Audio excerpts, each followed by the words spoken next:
जिस प्रकार के अभी हालात चल रहे हैं, जैसे कि रशिया यूक्रेन हो, ईरान इजराइल हो, ईरान और अमेरिका के हालात चल रहे हैं, उस हिसाब से तो वर्ल्ड वॉर 3 की होने की गुंजाइश लगती है।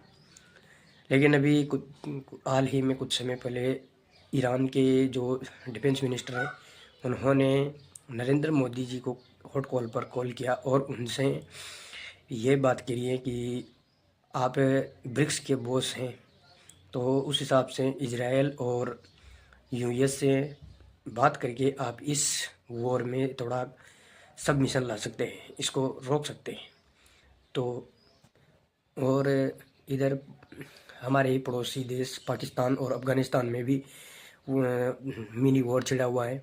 पाकिस्तान की आर्मी ने अफ़गानिस्तान के जो स्कूल हैं, स्कूल और हॉस्पिटल के आसपास ही एक जगह पर स्ट्राइक की थी, तो उसमें जो सिविलियंस हैं वो मारे गए थे। तो उसके उसके रिलाई में अफ़गानिस्तान ने भी पाकिस्तान की आर्मी को अच्छी खासा नुकसान पहुंचाया है।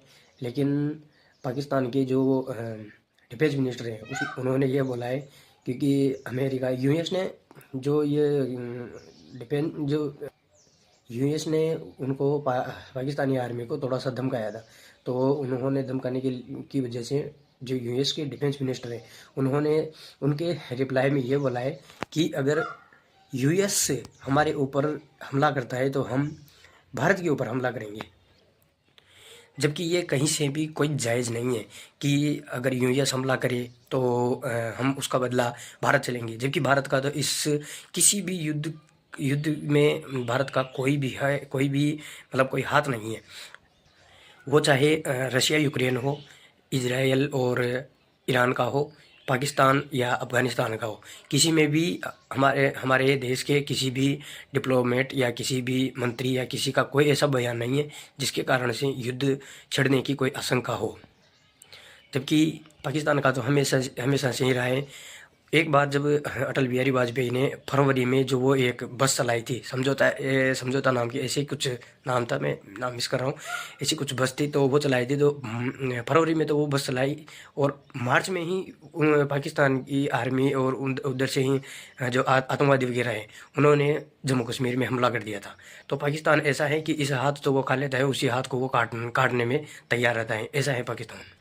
अब आप अभी ये देख सकते हैं कि यूएस ने तो धमकाया है अटैक करने के लिए, और यूएस और पाक के जो मिनिस्टर वगैरह हैं वो ये बयानबाजी कर रहे हैं कि हम दिल्ली मुंबई जहाँ सिविलियन ज़्यादा डेंस में है वहाँ पर हम बॉम्बिंग करेंगे वो भारत में। तो जबकि ये कहीं से भी कोई जायज़ नहीं है।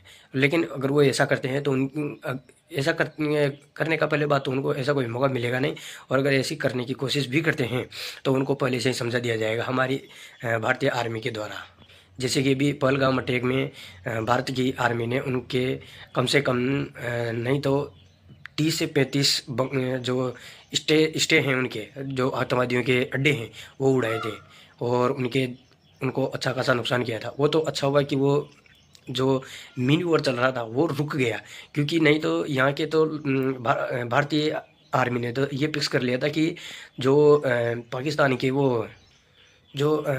के जो परमाणु के जो अड्डे हैं, मतलब जो जहाँ पे यूरेनियम वगैरह को स्टे किया जाता है, उनको जो वो बनाने की जो फैक्ट्री वगैरह जो भी होती हैं उनको लॉक कर लिया था, उनकी जगह को स्टे कर लिया था, उनको उड़ाने की पूरी फिराक में हो गए थे। लेकिन वो तो क्या है, उस हमले को इधर उधर से जो देशों का वगैरह जो थोड़ा प्रेशर डाल के फिर रोक दिया गया था।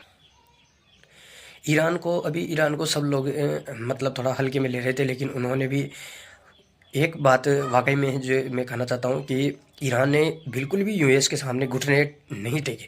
उल्टा यूएस जैसे महाशक्तिशाली राष्ट्र देश को ईरान ने घुटने टेकने पर मजबूर कर दिया, क्योंकि उनकी जो डॉलर हैं उनको गिराने का काम किया है ईरान ने। अभी जो ईरान है वो अभी जो व्यापार कर रहा है वो चाइनीज युआन में, वो या फिर जो उनकी करेंसी है उसी में वो व्यापार कर रहा है, जो ऑयल का।